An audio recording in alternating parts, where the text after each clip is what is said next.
Oh my goodness. Thank you all so much and good evening. Thank you for joining us. This is our fifth, one, two, three, four, five. This is our fifth Parent Education Empowerment Resources and Support session, which we also call peers.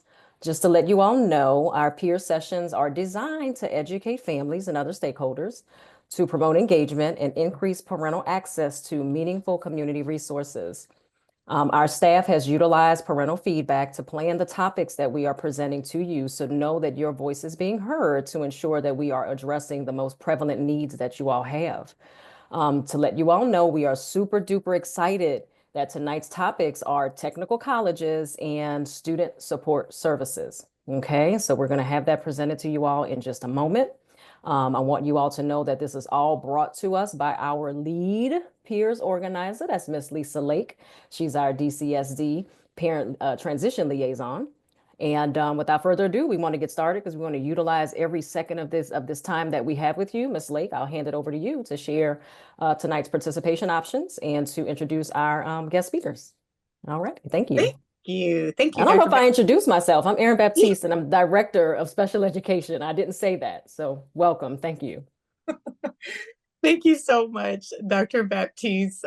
We are super excited to have you all on here tonight. I am, again, the Parent Transition Liaison for Exceptional Education for the district, and we want to just share a few little things to keep in mind. You will not be able to unmute. You will not be able to turn on your videos tonight, but you will be able to put questions in our chat for our speaker to be able to answer at 7 o'clock. So at 7 o'clock, we are going to start answering those questions, or whenever they finish the presentation. So use your Q&A button at the bottom of your screens and add questions as you get them. We will also have a survey in the chat for you to answer after the presentation is over. So I will be having a survey for you. The session is recorded, so you will have an opportunity to review this session once it is uploaded to our district YouTube. And I will send out that link when it is available. That is usually a question many people want to know. So, and without any further ado, I just want to introduce briefly our speakers for the night. Technical College System of Georgia is here. So we do have two speakers that are from Technical College System of Georgia, Bobby Light and Kimberly Ellis. They are, Bobby Light is our Student Experience Coordinator, and Miss Ellis is the Student Experience Manager. So without any further ado, we're going to turn it over to them and enjoy the presentation. Thank you, Lisa. Thank you. We're really honored to be here this afternoon to present all of the wonderful things we feel like our colleges have to offer your students. And so we've prepared a presentation, and we're going to cover some of the topics that we think are important to you as parents going forward. And as we go through, please don't hesitate to think about all of the questions you want to answer. We hope to answer all of them through our PowerPoint, but we may not. We're happy to answer those. Again, my name is Kimberly Ellis, and I've been with the Technical College System for a very long time. I won't tell you how long. Then you'll be like, that lady's pretty old. No, I'm just kidding. I've been with the system for a long time, and I started my career working at Chattahoochee Technical College, and I was the Disability Services Coordinator for a long time.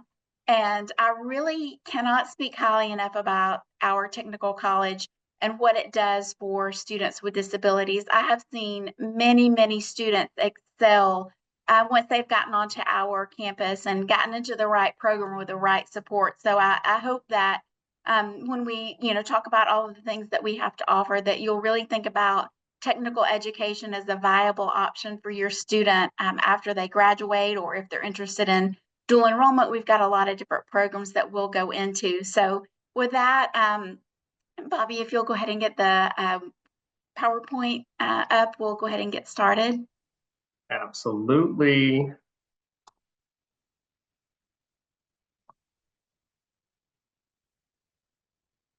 Right.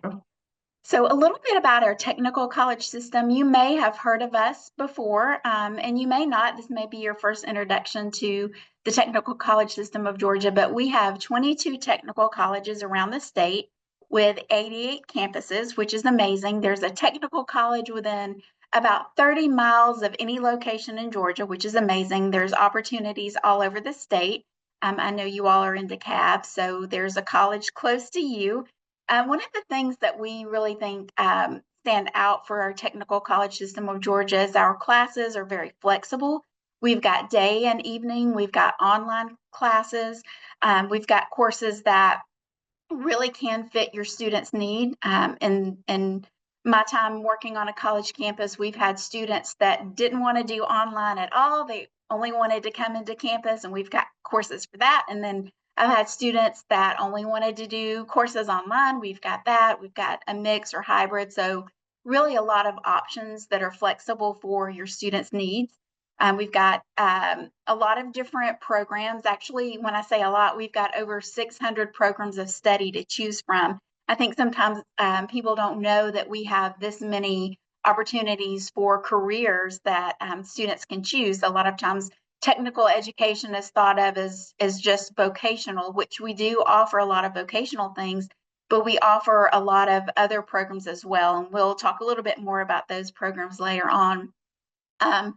One of the things that I really like about our system is that we have dedicated advisors, both career advisors and academic advisors for students that are coming into the college, and maybe they're not really sure what they want to take, or maybe they're trying to figure out their schedule, or they're trying to figure out the best program of study, or what jobs are best to get into.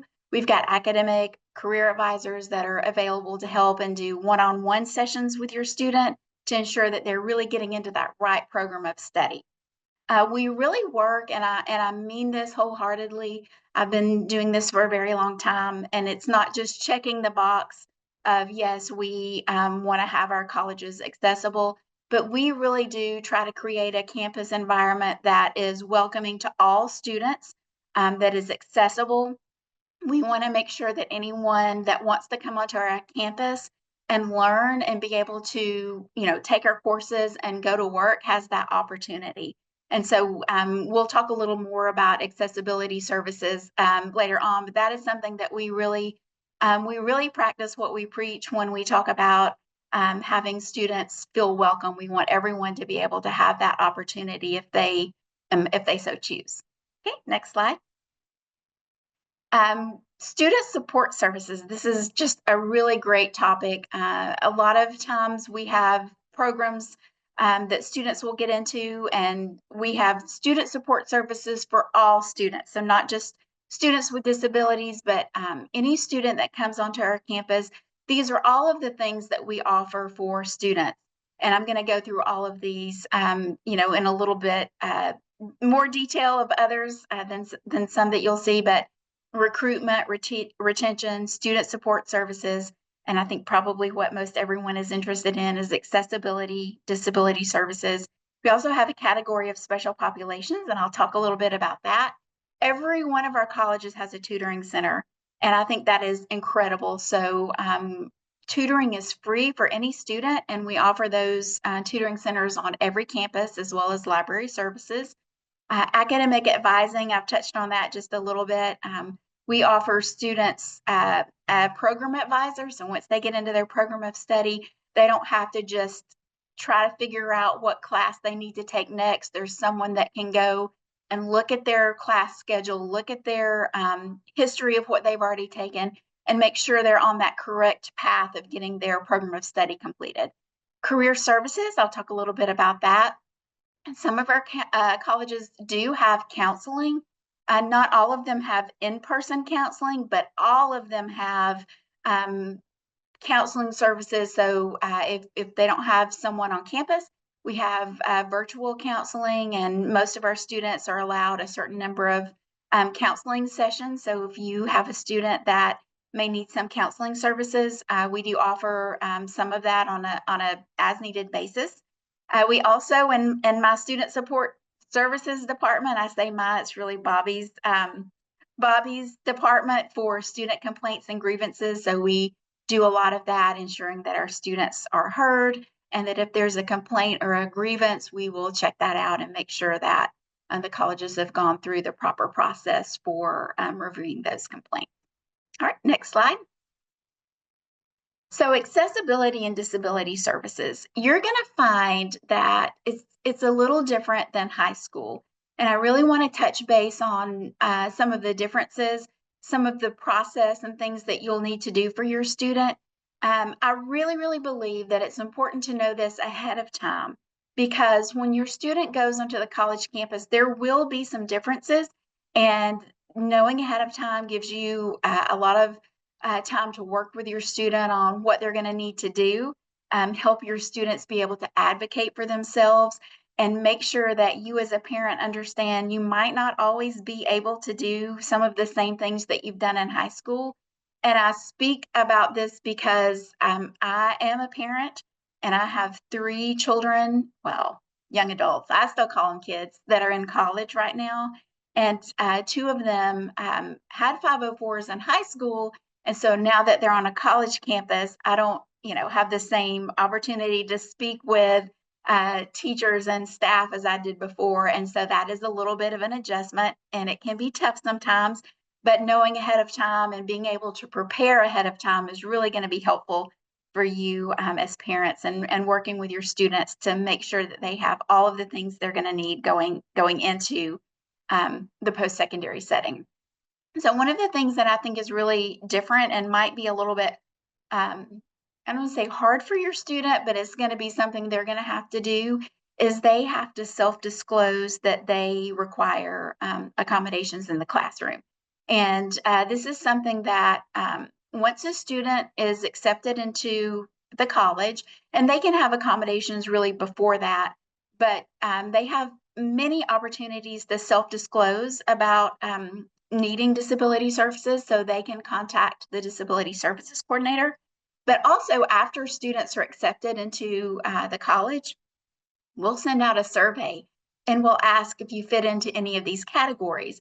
And if they select that they have a disability, then disability services will reach out to the student and set up an appointment and see how things can go forward and what we can do to help. But it's really much better if the student chooses to disclose ahead of time. We do offer accommodations for if there's any placement testing or anything that is needed to get into the college. We do offer accommodations for that. But being able to self-disclose that you need accommodations before classes actually start is going to be really important. Once the student's transcript is sent to our college, we won't know that they need accommodations, and we won't look at that and see that. So it's going to be up to the student to disclose that. We're also going to need documentation. You may have some of that documentation from high school. You may have that, on file. You may have it from your physician if it's a physical disability. Disabilities are not limited. So we work with all types of disabilities as long as we have the proper documentation. So you may see things from ADHD, learning disabilities, autism, a mental health diagnosis. It could be a physical limitation. It could be any type of disability. We don't limit it to certain things. As long as we have documentation stating that there's a disability and that there's a need for an accommodation, as long as it's something reasonable, we can definitely do that. And I'll talk a little bit more about what the differences between high school and college level accommodations are. But you'll have to provide that documentation, and that will go directly to the disability services coordinator. And another thing that might be a little bit different is your instructors, or the students' instructors, they're not going to know what the disability is. So we never disclose that. That is a confidential thing that we keep in disability services, unless your student chooses to disclose what that diagnosis is. So instructors in the classroom are going to get a personalized accommodation plan, and that disability services coordinator is going to go over the documentation. They're going to make sure that the documentation requirement is met, and then they're going to look at that and see what accommodations are needed and determine what's reasonable. And so every semester, that instructor, and you may have a different instructor for different classes, they'll get that accommodation plan. And it's not going to list what the diagnosis is. It's just going to have what those accommodations are. The other thing that is going to be important to know is every semester, it's going to be your student's responsibility to meet with the disability services coordinator so they can send out those accommodation plans again. It might not happen automatically.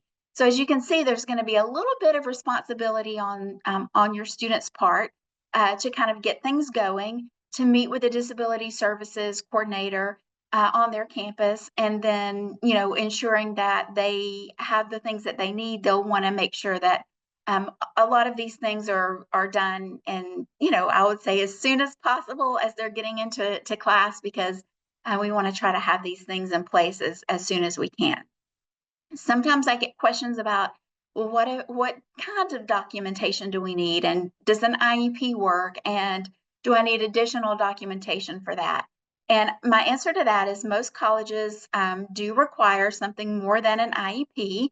So you may have a psychological evaluation that you're using in high school with your IEP to determine eligibility. You may have something from your physician or from someone that is able to make whatever that diagnosis is. And so we do look for that type of documentation.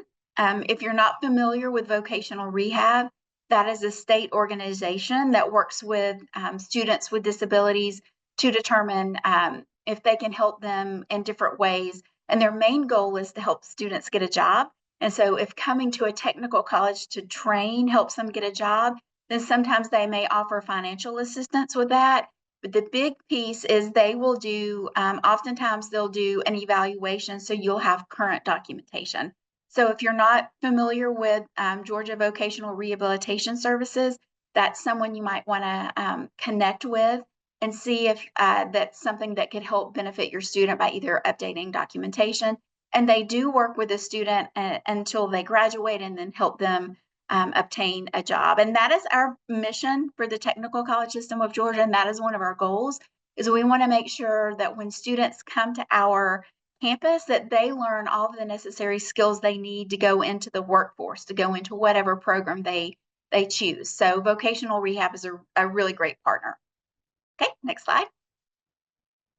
So for the accommodations, we generally, and I think I probably already talked about this, so forgive me if I'm repeating. I stepped ahead of the slide, but we usually require documentation that's usually no more than 3 years old, depending what it is.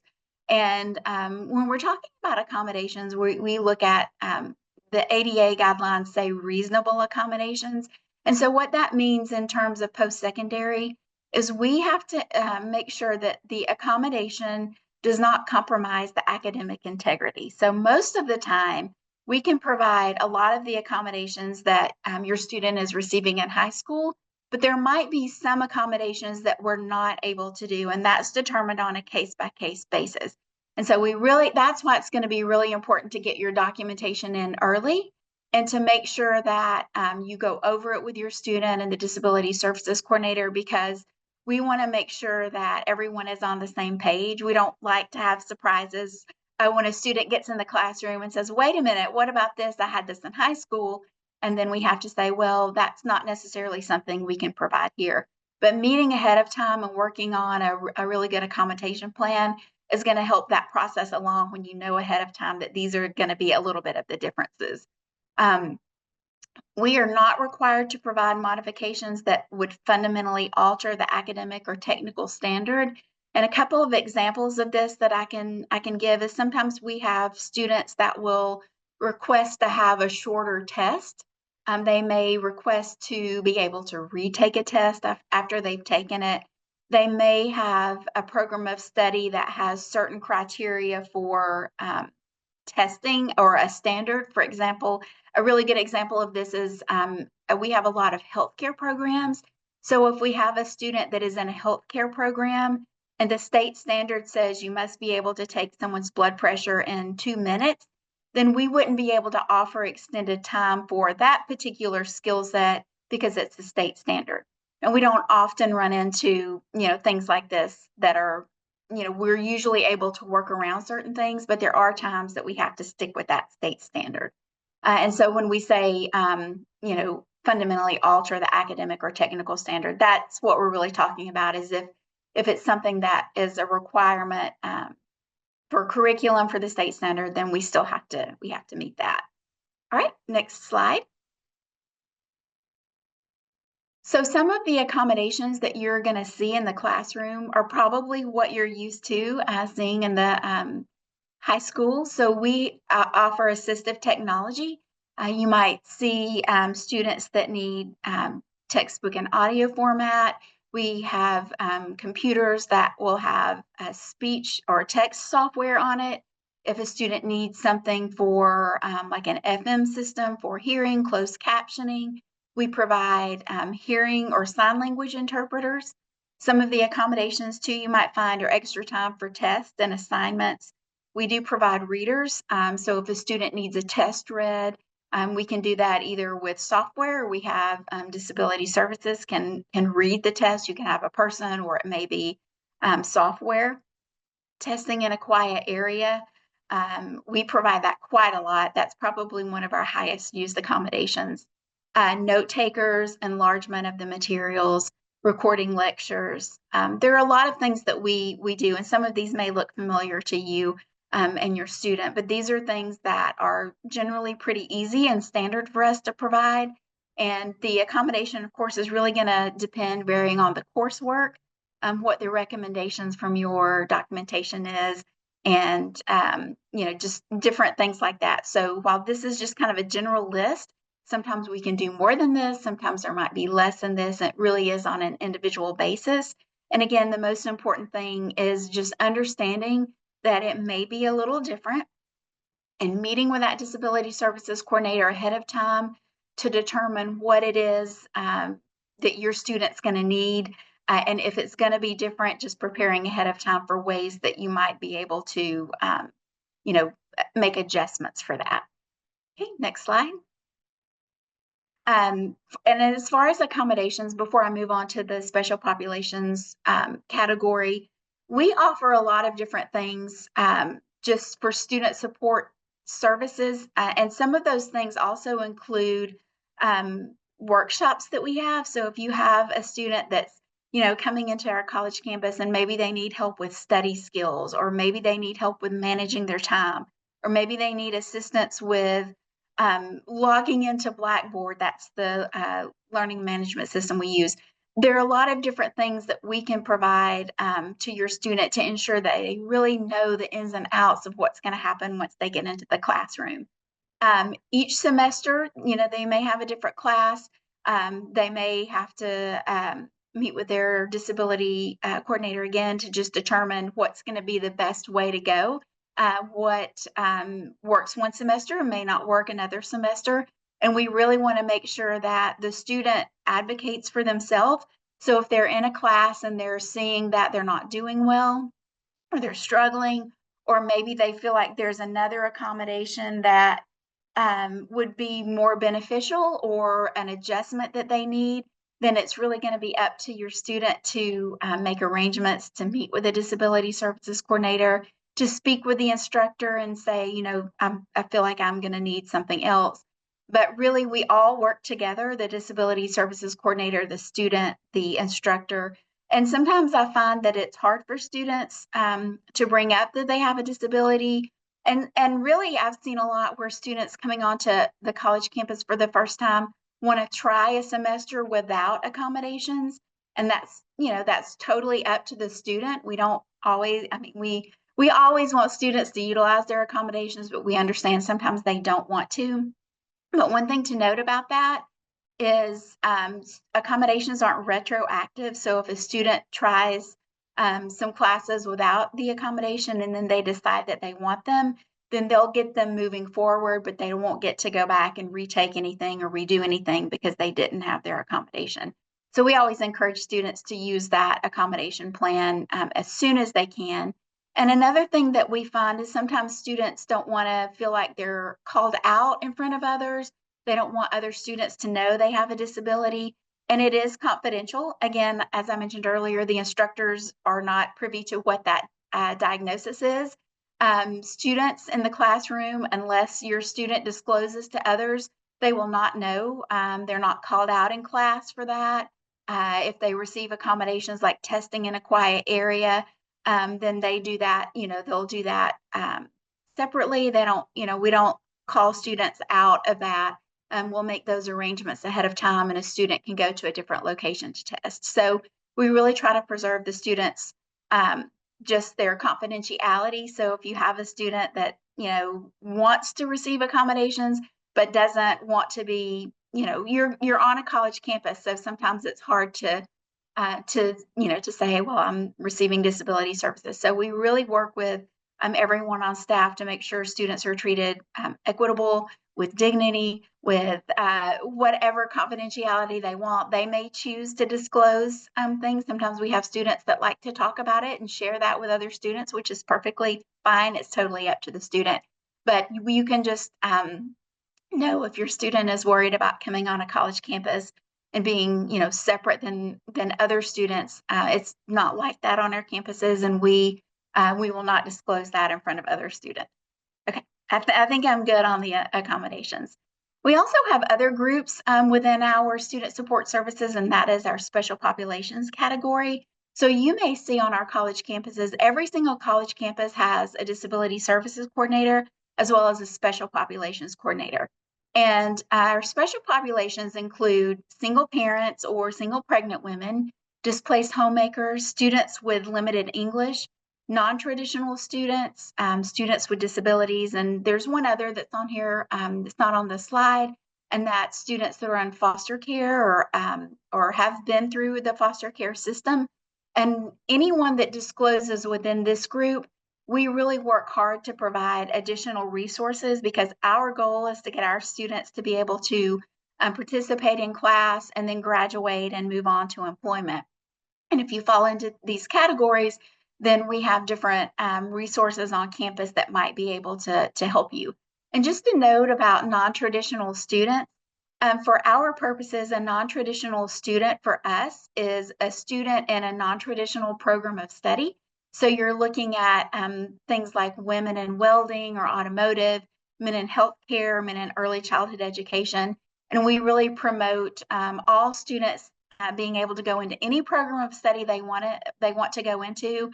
And especially if you're going into one of those non-traditional workforce fields, we want to make sure that you have the resources to be able to complete that program of study, just like any other student. And of course, students with disabilities are also listed in that. Okay, you can go on to the next slide. So some of the things that you may receive if you're listed or you disclose that you're in a special population services area is we have all types of community referrals. We also have things on campus that might be able to support your student if they're in this category.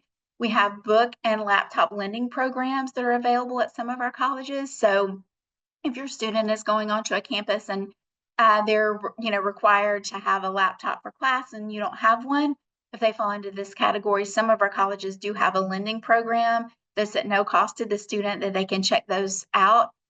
We also have assistive technology like that. So if a student needs, something to help record lectures, or if they need some type of assistive technology to be able to have software that, reads to them or things like that, then we can help provide that.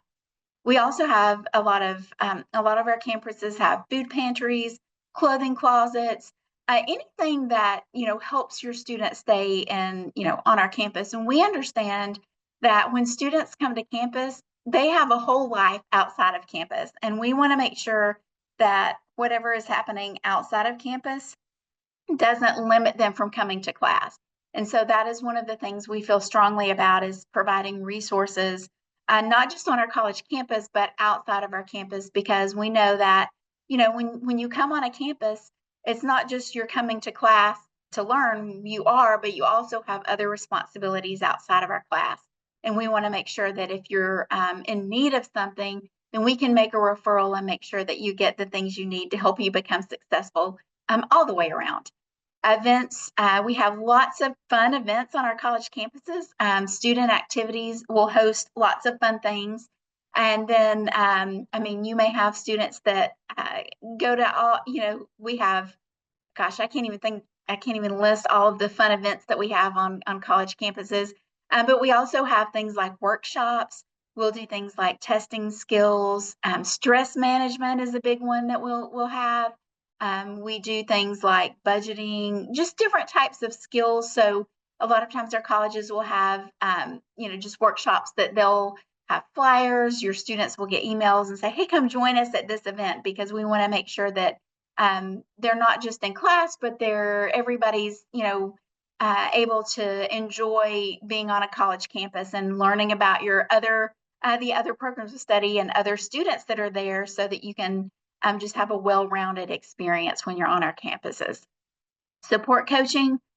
So we, if your student is having difficulties and, sometimes it's hard to talk to an instructor about something, or maybe you're having some issues managing your time, or perhaps you don't understand the syllabus, then working with our special populations coordinators, we can really kind of help iron out some of those things that you might not be so sure about, and things that we can help coach you on being successful in.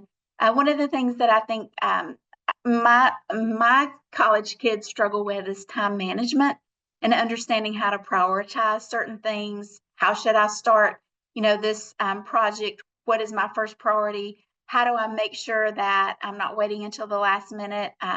Things like that I think sometimes we all really struggle with. Those are the types of things I'm talking about for support coaching, just those everyday things. And then early alerts, and I'm going to talk about those on another slide. So you can go ahead, Bobby. Oh, this is Bobby's up. So as I was talking about some of the resources that we have, I'm going to have Bobby do a quick demonstration. This is something you can use right now, and I would love to share this with you. Please share it with your friends or anyone that you feel like may need support. Find Help Georgia is a free resource that can connect you with lots of different resources. And so we want to just do a quick demo to show you what it looks like. We offer this to our students, but it's statewide for anybody that's interested in using it or that needs to find some resources. So I'll turn that over to Bobby to do just a quick demo on that. Thank you, Kim. I appreciate you.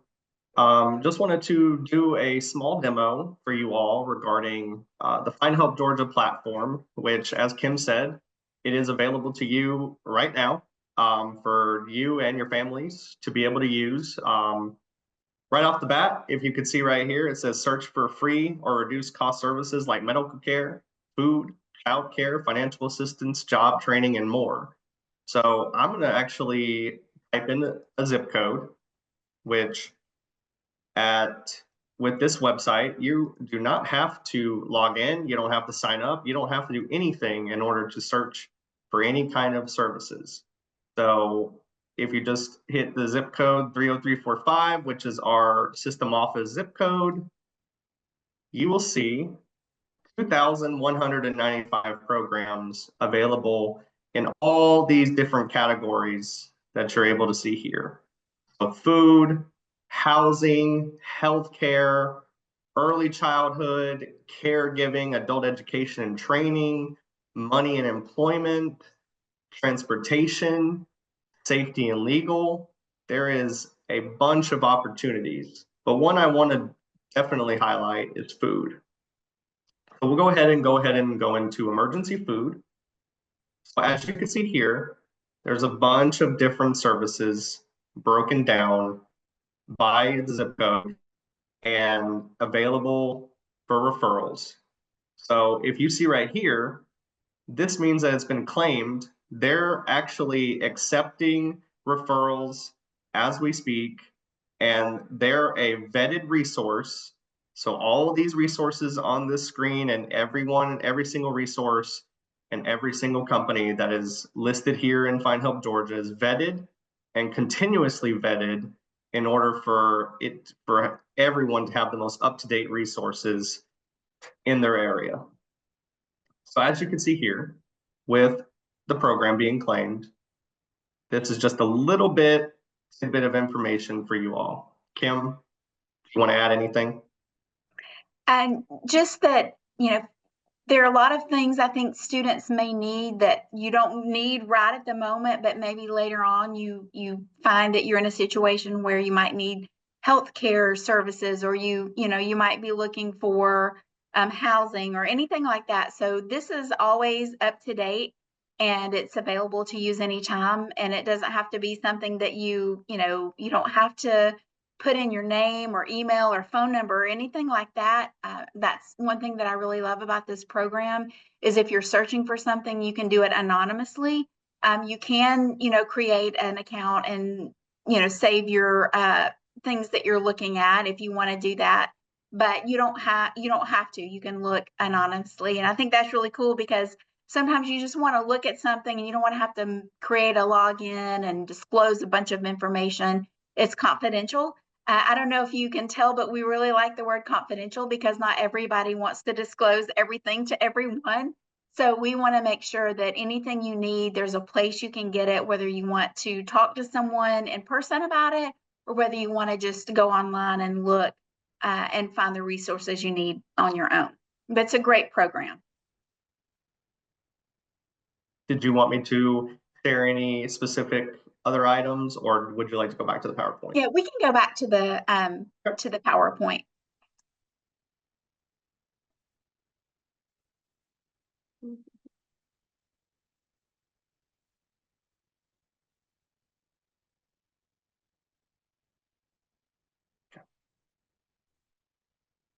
And yeah, you can go on to the next slide. Retention. One of the things that we really try to do is catch our students before they get to a point that they're really struggling.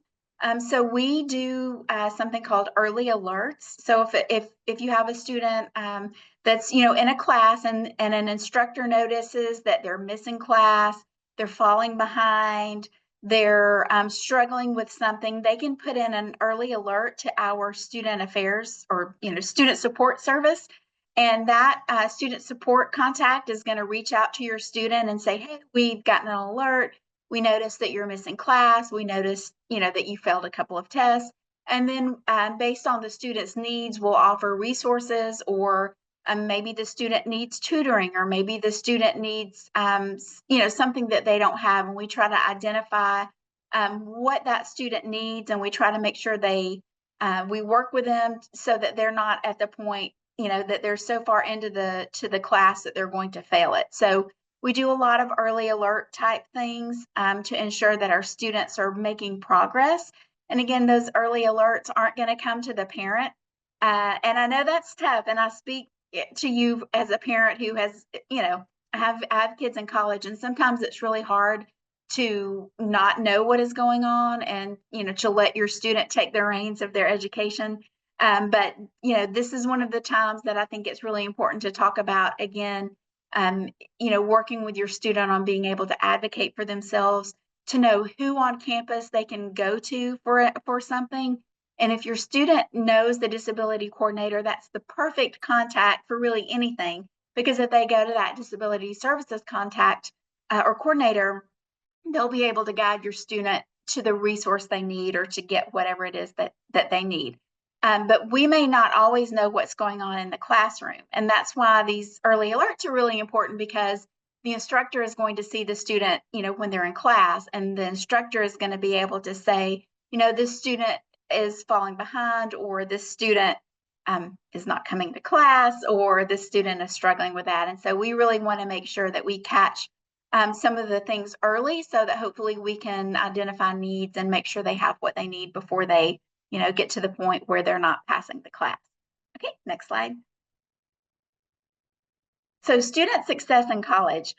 There are a lot of things we could talk about here, and I do a whole presentation on this, but I'm going to try to keep it short because I see we're getting close to time. But making sure that students understand, their responsibilities, their roles and their responsibilities, working with their tutor, their disability services coordinator, making sure that their accommodations are in place, making sure that if they need something, they ask. That's one of the things I really saw students struggle with, is being able to ask or say, this is hard for me to understand, or I need more, tutoring, or, sometimes it's just hard to really ask for things if you're in a situation that's new to you or different. So making sure that you're able to do those things. And these, I think I'm going to skip some of this because this is really, there's a lot of things on this that I think would be important, but I'm just going to say ensuring that your student knows ahead of time who to contact, working with your disability services coordinator, and they'll work with the student on a lot of different things, like making sure they, know what their accommodations are, getting copies of PowerPoints, working with them on getting a reader, making sure that they have, all of those accommodations in place that they need. Okay, next slide. Career services. This is a really cool thing, and I won't take too long to talk about this. Career services does a lot of great things. So we can talk about, they'll help students figure out that program of study. Sometimes students want to go to college. They don't really know what they want to do. So we do a lot of career assessments, career exploration, aligning their career goals with their program of study. And of course, resumes, interview skills, employer connections, internships. Every college has a job board. So students can look on that job board if they're looking for something part-time, or if they're interested in, say, they're getting ready to graduate and they want to look for a full-time job. But there are a lot of things that career services does, and it's not just resumes and interview skills. We really want to make sure our programs get into the right program of study from the start, and career services can have a key role in that. Right? I think this is where I take over, Kim. This is where you take over. Thank you all for having me. Again, my name is Bobby Light. I'm the Student Experience Coordinator. So that means admissions, recruitment, retention, anything that a student may need. I am there to help them. Communication with the colleges, et cetera, et cetera. Student complaints is usually what I get, but I do like admissions and recruitment and helping students out with student support all day long. One of the things that Kim talked about was career services. And a big thing with career services is U-Science. We utilize U-Science throughout the technical college system at our colleges. And basically, this is a career and major exploration platform that is tailored to you. It takes your aptitude, your interests, and combines them and separates them. So you're able to use this, and most high schools do offer this. So once you're able, you will have to ask your counselor in order to do U-Science, but you're able to use it in high school. Understand where you may lie right then and there, because your interests may change depending on when you're going to go to high school, and when you're going to go to college. Some students take it in middle school. Of course, their interests are definitely going to change. But you're able to transfer those results. So if I've already done U-Science, you can transfer those directly to the college, and they're able to get that program of study tailored to you. One of the biggest things, it is free. I want to talk a little bit about dual enrollment, and specifically high school counselors will be able to determine your eligibility based on each individual case.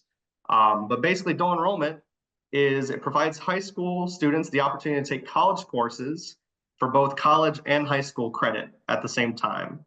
Courses are taught at the technical college campuses, at our college and career academies, and on the high school campuses.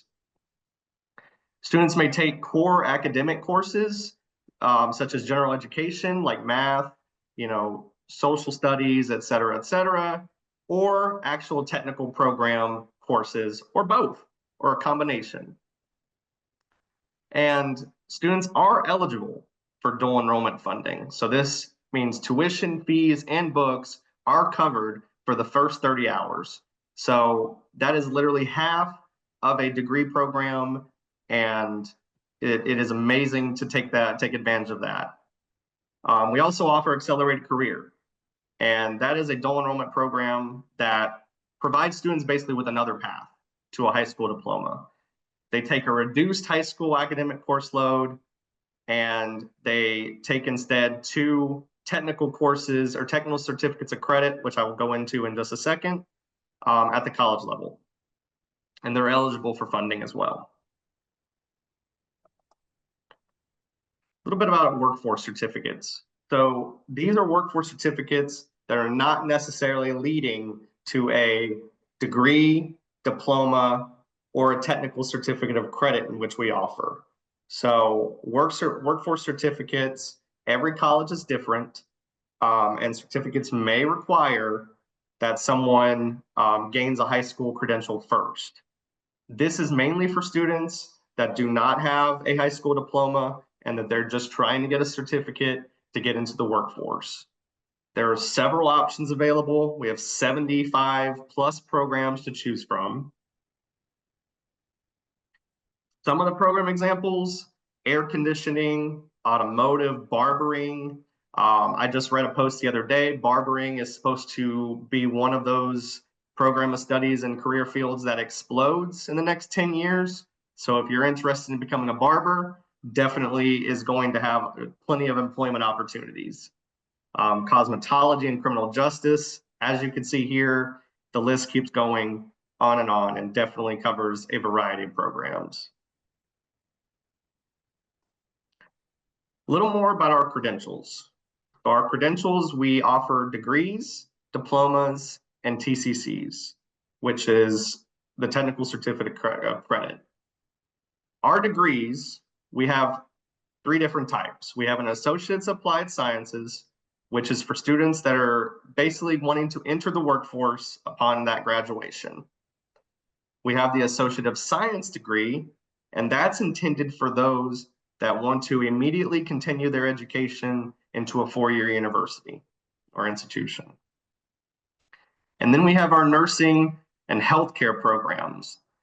That is definitely one of the most popular programs, and there's clinical opportunities as well that goes hand in hand with that program. Diplomas, that typically is a diploma is 37 to 59 credit hours, and that is the biggest difference. And that certificate of credit, it could be 6 to 36 credit hours.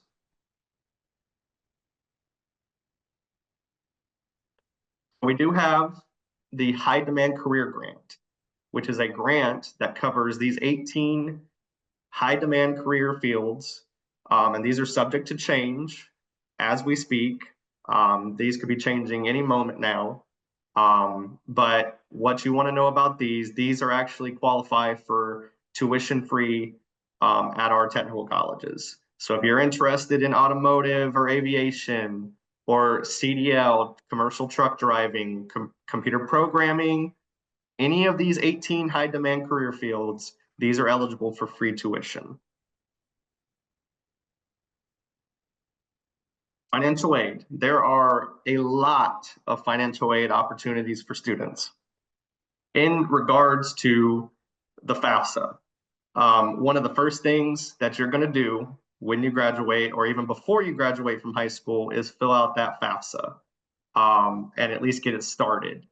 That will be your ticket to any kind of federal financial aid, including Pell, Zell Miller, any kind of federal financial aid that you qualify for.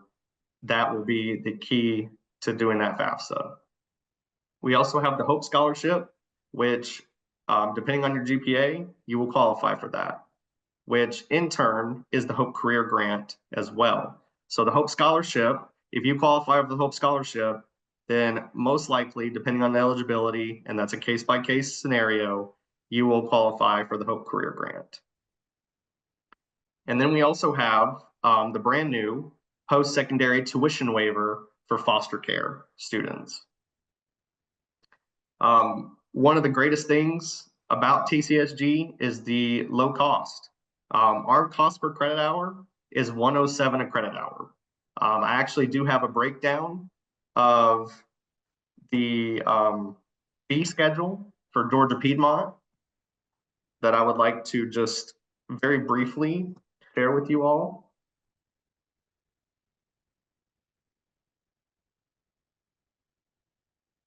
But as you can see here, the fee schedule for, I would say 12 credit hours is pretty much considered full-time. And these are the fees. I know this is a little small, but if you're a Georgia resident, the total cost per semester is $1,693. It's pretty low cost. If you are an out-of-state resident, then you would be paying twice the amount. And for an international, it is 4 times the amount. Just wanted to share that real quick.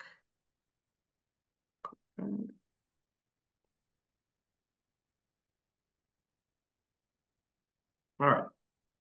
And then we definitely have institutional scholarships. So each college definitely drives their own institutional scholarships. And each college also has a foundation that is able to assist you as well with any kind of college foundation assistance.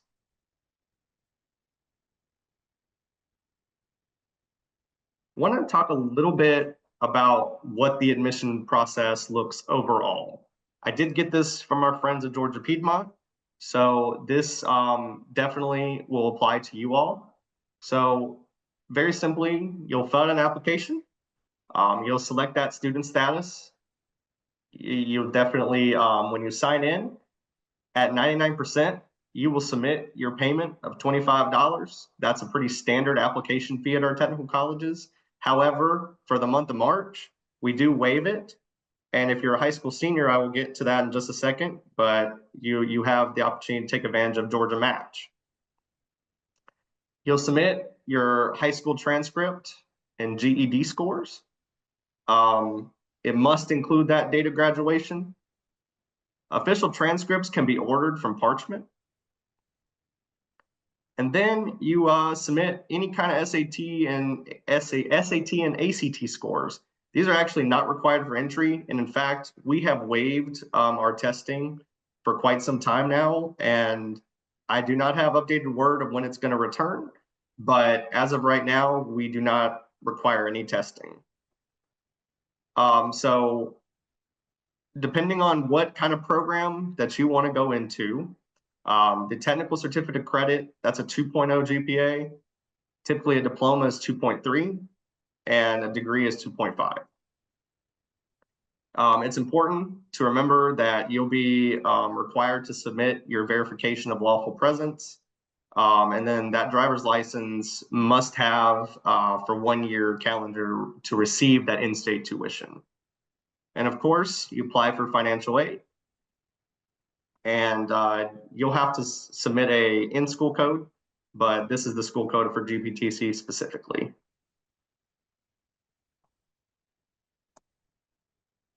Wanted to share this, visas and admissions. So the most common visas that we see around the state at our technical colleges do accept most of these visas, and depending on the institution, they're eligible institution. But the F visa and the U visa are the most common that we see around the state. I know I'm running a little bit, but I want to talk about Georgia Match. So Georgia Match is a program that was literally just created 2 years ago. We are in basically the 3rd year of this program. It's really geared to those high school seniors, and it's a direct admissions program. So all 22 technical colleges are participating in this program. Students must still apply to the college for admissions, but basically, essentially, you're going to get a letter if you're a high school senior, and it says, hey, you've been accepted to all these technical colleges and USG schools. All you have to do is apply, but you've been accepted depending on that GPA, and you're going to get that letter in the mail. It's mainly in October is when that letter goes out. Again, students must still complete the FAFSA and apply to the college. So you must apply to the college. Just because you received that Georgia Match letter, it's a provisional acceptance. So you must still graduate from high school and submit that final transcript and submit all those admission documents in order to still be admitted into the college and be able to register for classes. And then, of course, with Georgia Futures, and this is all geared in Georgia Futures, you can send those final transcripts once you receive them from the high school straight to the college.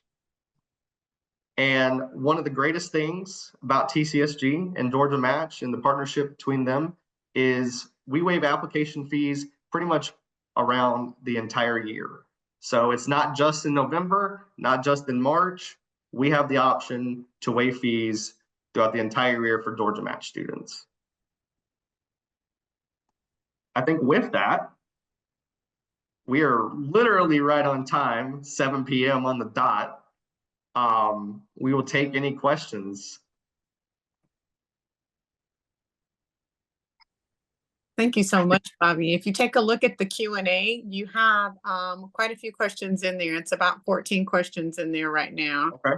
And if you open it up, you can start answering questions, but you will need to say the question first. Gotcha. Okay. All right. Let's see. So do I just hit answer live? Is that, or can I just read it? Yeah, you can just read it. Okay. So this says, I want to make sure that I read it before. While you're reading that one, I'll go to the next one because I have read it and it's easy to answer. Do you give tours of technical colleges, that is DeKalb County, Tucker High School, or have student visit days where students can see what it's like to attend? Absolutely. We love, love, love to show off our colleges. So we can get you information for a contact at the college and you can set up a tour for your student. And we do have another, there might be another Georgia Match Day coming up, but we absolutely set up tours and love to show off our colleges. So there is a Georgia Match Day coming up at Georgia Piedmont. The date has not been set yet. Nothing is set in stone, but it is coming. So I will have further communications about that. But Georgia Piedmont being your feeder school, definitely you want to catch that Georgia Match Day. This question says, good evening, I'm not sure if you can answer these. My son is interested in the dual enrollment program. Would it be our responsibility to make sure he gets to and from the colleges, or does the county provide transportation? So from what I have seen and heard, the county / the high school, and with the partner with the technical college, they provide the transportation. For some counties, I mean, yes. It would depend on what, sorry to interrupt, but depending on the college, some of our colleges do offer transportation, some do not. So you'd want to clarify which technical college it is, but you're saying Georgia Piedmont does offer that? I do believe so, yes, because through CCA, and they do a number of those things. But I can get clarification on that as well. Also, does the classes act like college courses as attending for fall spring semesters, or can they attend any time of the year? Yes, it will be based on that fall spring schedule. It also will go hand in hand with their high school schedule as well. Are there any resources available to students prior to enrollment? I think we do offer a lot of different things for students that are thinking about enrolling. And I'm going to kind of focus a little bit on meeting with an advisor or a career services counselor to ensure your student's going into the right program of study. All of our campuses are available for tours, but if you come in and you just want to talk to an admissions representative, they'll tell you everything you need to know, all of the things you need to bring. We really advise doing that anyway, just setting up a time to have a tour of the college and meet the people that the departments you're interested in. I definitely meet with disability services. I would meet with someone in admissions that can tell you exactly what you need. If there's someone in career services or an advisor that can kind of help guide you into the right program of study. But those are the kinds of things that would help students. And I'm not sure if that's exactly the resource you're speaking about, but those are the kinds of things that would help a student and be available to really anyone that's interested in our technical colleges. You can go in and do any of those things without being a student at all. Tours, having some advisement, career advisement, matching your interests with the program of study that we have, and just learning about how to apply and how long it will take, and just the route for getting into the college. There will be a recording of this, so yes, there will be a recording. For the question in Spanish, we will have to have the Spanish interpreter help us out with that one if they do not mind. Are there any programs that provide life skills? I wouldn't say necessarily a class for life skills, but we do offer some of the workshops like study skills, budgeting, stress management, anything related to classwork or being successful, on a college campus. So I wouldn't say we necessarily do life skills, so to speak, but we do offer assistance for things they'll be doing on a college campus that might be new to them. But we don't necessarily have a class just for life skills. As what grades are these technical college programs available for? So specifically for dual enrollment, this will be for 11th and 12th graders. You could start the process, and it's actually available for 9th and 10th graders. 9th graders, I believe, have to self-pay, but 10th graders, you could start the process and talking to your high school counselor and see if you're eligible for dual enrollment. So definitely 11th and 12th grade is what we see for dual enrollment. But as far as technical college programs, yeah, that's 11th and 12th grade is kind of when you can start those. What are some things that are offered to students who are blind, potentially? So Kim, would you like to speak? Our students that meet the requirement for any program of study can take any program of study. So we don't necessarily have anything specific for a student that might be blind, but we do. I've worked with several, students with visual impairments or students that are blind, and they have gone into a variety of programs of study, and we offer things like readers, if there's software that's needed. We do sometimes offer Braille, but we've noticed that sometimes students don't request Braille. They would rather have software for a reader. We offer a lot of things for visually impaired students like Zoom text. We offer a lot of different resources for that. So specifically, there's not exactly a specific program, but some of the programs of study that I've seen students with a visual impairment go into are things like administrative or business. Sometimes they'll go into there's just a lot of different programs that we can accommodate for. I would say it would be up to the students, what they're interested in. There are ways that we can work with students, and depending on what that program of study is. So I would say there would be options available. It would just depend on the interest, and if we would say the student could go into any program of study as long as they meet the requirements. They may choose to go into whatever they want to, what their interests are. But they may, the student still has to be able to do the skill or pass the course with an accommodation. So we sometimes have students that will go into a program of study that might not be feasible for them to complete successfully, but we would not say you can't go into that program. That would be up to the student's determination, to know, okay, I might not be able to meet all of the requirements. I can meet some of the requirements. But as long as, they make, they meet the requirements to come into the college, students can take any classes they want as long as they're eligible for that. And we would not say, no, you can never do that. The student would have the opportunity to attend, and, we would accommodate as a reasonable accommodation for the things that we could accommodate for. And the student would have the opportunity to come in and take any of the classes they qualify for. Thank you. I have a student who graduated in 2013. He went to Georgia but did not finish. Is he able to attend a technical college? Absolutely. So we do have a 25% for any transfer credits that come in to one of our technical colleges. So whatever transfers from that transcript over, I believe 25% has to be done at one of our technical colleges. So as long as that 25% threshold meets, they're able to finish at one of our technical colleges. To be clear, AccuPlacer is no longer required. Correct.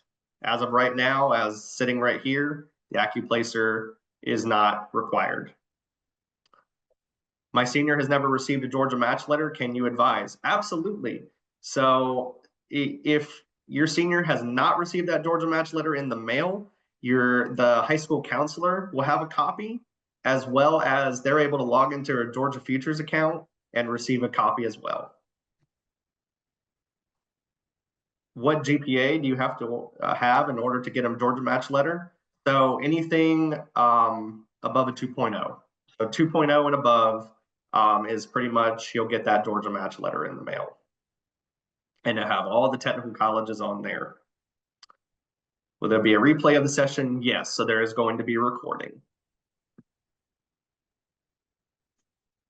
How can my child get resources in the future when the benefits are cut? I hope my comment makes sense.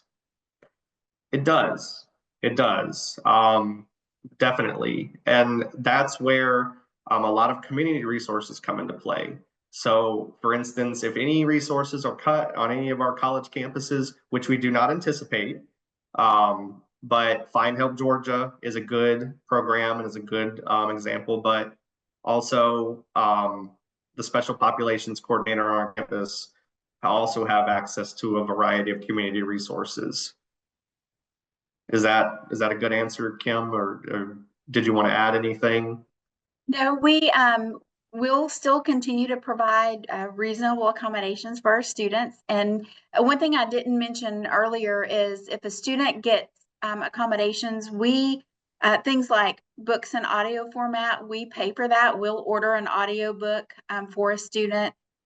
You're not responsible for hiring an interpreter, like a hearing interpreter, a sign language interpreter. We will provide that. Any of the accommodations we provide, we pay for. We don't ask a student to do that. There may be other, benefits you're talking about, like Social Security benefits or things that your student may get, outside of our college campus. I can't really speak to that, but I can say we try to make sure that we have community resources available for whatever those things you might need. And if that didn't answer your question, if you'll be more specific in the chat, we can try to answer that for you. The next question is there an on-campus housing or dorms? We have 2 college campuses that have dorms, and that is North Georgia Tech, which is in Clarksville, I believe. Yep. Yeah, and then we have South Georgia Tech, which is in Americus, and they do have dorms. We do have a couple of colleges that have housing agreements with apartments that are close by that aren't necessarily dorms, but they will work with students, on that and that's Central Georgia Tech. And is there another one, Bobby? Albany. Albany. I believe Albany is one of them as well. In specific, Georgia Piedmont does not have. It is a commuter school. Do you need a 3.0 to get the Georgia Career Grant? So I will actually look that up as we are sitting here if you want to take the next one. While you're looking, I'll go to the next. Technical colleges do tours year-round or just a certain time? Anytime. If you call a college campus and request a tour, they will be happy to show you around. We do have some colleges that do like group tours for high schools on certain days. But if you're interested in a tour, you call and they will be happy to do a tour for you and your student. Are the times of classes at the technical college flexible with the student's outside work schedule? We do offer a lot of different times that students can take classes. We have a lot of online classes. We have classes that are offered during the day and offered during the evening. A lot of the classes are flexible. Sometimes when you get into a program of study, if it's very specific, sometimes those programs of study classes are offered only on certain times. An example of that would be if a student is in a healthcare program, sometimes those are set, because those require a lot of clinical and those courseworks, those classes are pretty much set. But if you're looking at something like the core classes, those are offered all, evening, day, online. And then we also, if, a lot of our industry programs like welding or automotive, cosmetology, those are offered day and night. So we do have flexible times that students can take their courses. So the HOPE grant is a 2.0. So they're not required to graduate from high school with a specific GPA. However, they must have a post-secondary cumulative GPA of 2.0. And then there was someone asked a question about, and I've answered this in the chat, but I'm going to go ahead and say now, someone was asking what our graduation rate was for 2003 or 2004. And we have a website you can visit. If you go to the Technical College System of Georgia, down at the very bottom of the website, there's a place that says scorecard. And if you click on that scorecard, every single one of our technical colleges, you can see enrollment, retention rate, graduation rate. And we do have a 99% placement rate for job placement. So 99% of our students that take our courses and graduate will go right on to employment. So I hope that, just wanted to say that because I answered that in the chat, but I wanted to say that in case anybody else was interested in that. Says if a student drops out of the technical college but doesn't obtain their diploma from high school as a result of going to a technical college, what happens then? Will they just not receive it, or will they have a chance to return to the college to get their degree and diploma?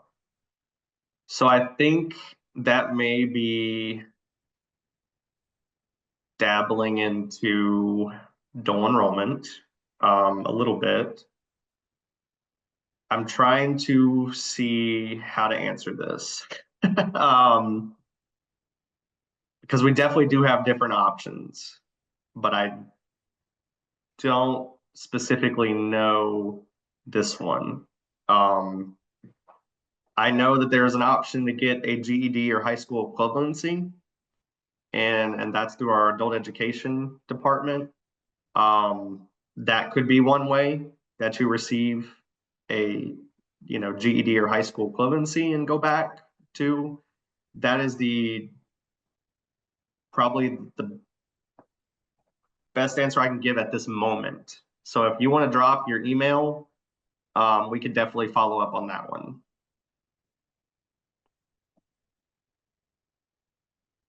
Do we have any more? Oh wait, here we go. Oh, for exceptional education. I need clarity on how the process works. Yeah, I would love to get your email and let's follow back up on that one. Maybe we would have a different chat outside of this, but definitely would love to assist you with that. And and really quick, Bobby, what I'm going to do is send everyone your contact information. Yes. So, so after this session, everyone that registered will get a copy of what Bobby and I don't know, Kimberly, if you want your information shared with all the registrants, but I can definitely send everyone how to reach Bobby Light, since he is a student experience coordinator, and he could answer additional questions that maybe you hadn't thought of today, or you just need more clarity on, you want to really have a conversation with him. I'll be able to send everyone that information. I will also send you how to access the recording once it's available. So we will have a recording. It's going to be uploaded to our district YouTube channel and after this session, and I will send that information out as well. And I will send another opportunity for parents and families to fill out the survey. So if you didn't do the survey, please do the survey. It's in the chat. Was there additional questions, Bobby or Kimberly? There are. You want to answer? I have access to drop a link in the chat. Sure. is available for everyone, not just us? Yes, if you click on everyone, if you go into the chat and click Oh, on gotcha, everyone, everyone. Okay, okay. I gotcha. yeah, you'll be able to So find one of the everyone. questions is, how can we find out about the next Georgia match day? So we're going to have various ones across the state, not just in DeKalb County. We are working with one in DeKalb County, but that one is not up on the site yet. I will drop a link in the chat. You're able to look at the ones that are currently scheduled. We do have one that is not up on the site yet at Central Georgia Tech, but they're going to be up on the site soon. But this is the link for the registration site, and it'll give you all the information that you may need in order for that Georgia match days. There are some, here we go. Let's see. Can my daughter go to college as an independent student? If so, what do I need to do? She's on my lease and I did not work in 2023. She graduates this year with 3.5. Second question, if she was to get the Hope Scholarship or grant and say she decided to take a year off, is the money still available to her in the future? Yes, the money will still be available. As far as the first one, that's dabbling into a little bit of financial aid. So I might need to get some further clarification on how that process might work. But as far as like independent, dependent, I don't know if I can get into too much detail as of right now. So definitely we'll record your email and get probably, help you get one of the answers.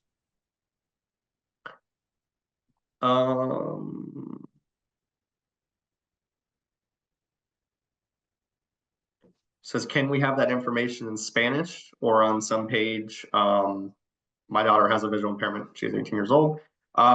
Yes, we definitely do have resources available in Spanish. Most of our applications are available only in English. However, someone is able to assist you, especially on a college campus, regarding any kind of translation services. Was there any more? I don't see any that I missed. Oh, how much does the on-campus housing cost at the two schools that you mentioned? So I can definitely look that up real quick. I don't have that right in front of me, but cost of admission. And with that, is there any other questions that we can answer? Let's see. So the cost of student housing for single occupancy is for the fall or spring semester is $2,900. Double occupancy, so that's with a roommate, is $2,400. Summer is a little more, a little less, and so is the mini-mester. There are some fees and all of this that do associate with this. So definitely, if you have some questions, please feel free to reach out to me, and we can definitely get some answers.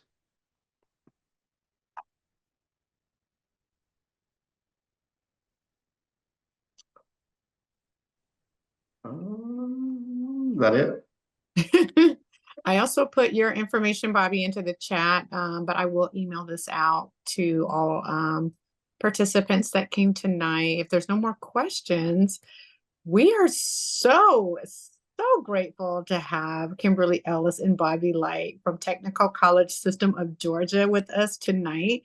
Thank you guys so much. This was such an informative presentation. It was fantastic. Just lots of wealth of information. And just so you all know, we are going to have Technical College System of Georgia back with us at our March 22nd transition fair. It is coming up. It'll be at Redan High School. That is our next peers event. It is a in-person transition fair. So we will have vendors, we'll have educational sessions, we will have an opportunity for families to meet local agencies, colleges, day programs, camps, there's going to be a wealth of vendors available, and Technical College System of Georgia will also be there presenting. So you'll be able to see Bobby Light in person at our and we'll also have Georgia Piedmont Technical College there. So, and in specific, their disability services coordinator, who is brand new, so please go easy. But he will also be there to assist with any kind of questions that you may specifically have. But thank you all for allowing us to be here. Yeah, thank you so much. It's always exciting to see people that are interested in the Technical College System of Georgia. We do a lot of great things for students, and the best part is when students graduate, they're really ready to go right into the workforce, and that's a great thing. Yeah, this has been wonderful. Thank you all. Do the survey, please. And good night. And thank you, Kimberly and Bobby. We'll see you all soon. Thank you. Thank you.